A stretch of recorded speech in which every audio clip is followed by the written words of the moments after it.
Zdravo svima, ovdje Twily Dash i u današnjem videu ću vam pokazati moju igračku Rainbow Dash.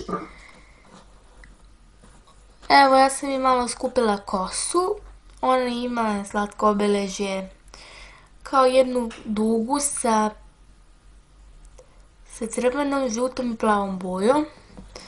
Ona je Pegaz, ima roze oči,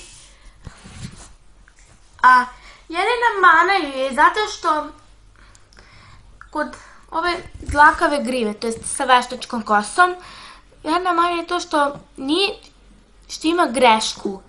Nije baš kao u crtačiju, zato što u crtačiju je ovaj gornji deo, treba da je bude crvene, narandžaste i žute boje. A ovaj dole treba da bude sa ljubičastom, plavom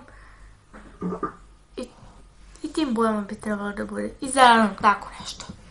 Ne bi se da vas lažem.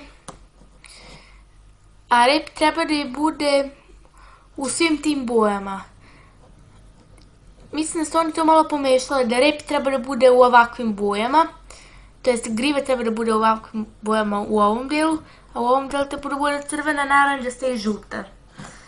To je jedina mana kod nje, to jest to je greška. Meni je ovako super Rainbow Dash, ali nema veze, ona je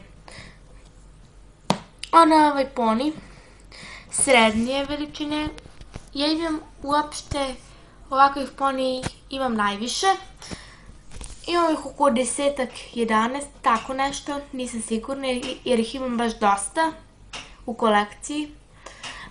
Ali još više me zbunjuje to što te iste greške su i kod Rainbow Dash figurice.